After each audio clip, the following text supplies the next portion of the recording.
ปีสุดท้ายที่เฮาได้เฮียนด้วยกันปีสุดท้ายที่เฮาจะต้องจากกันผ่านการเฮียนผ่านวันเวลาจนทำให้เฮาได้หูจักกันได้เป็นเพื่อนกันจนวันนี้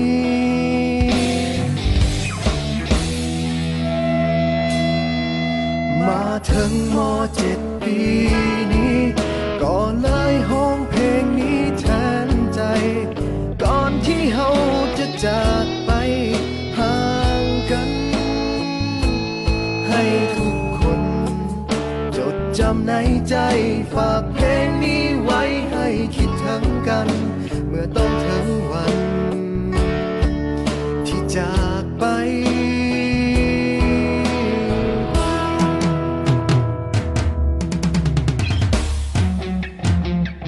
ก็เลยเขียนเพลงนี้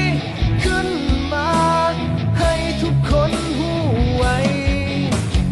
ออกมาจากหัวใจของเพื่อนคนนี้ถึงจะอยู่แห่งหนใดยังคิดถึงกันทุกวินาทีจึงขอมอบเพลงนี้แด่เพื่อนทุกคน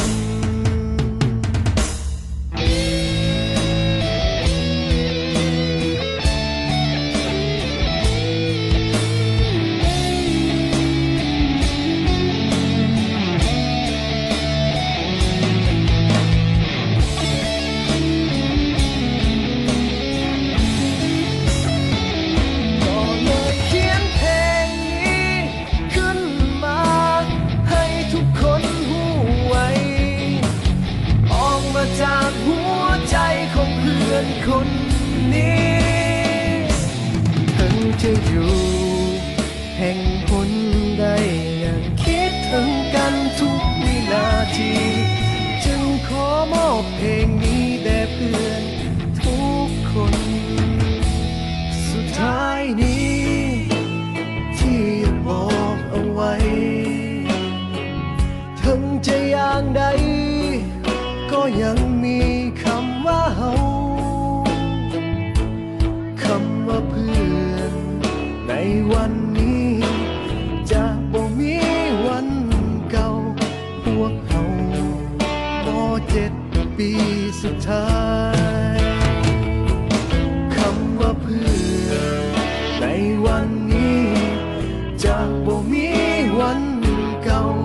พวกเฮาม.7 ปีสุดท้าย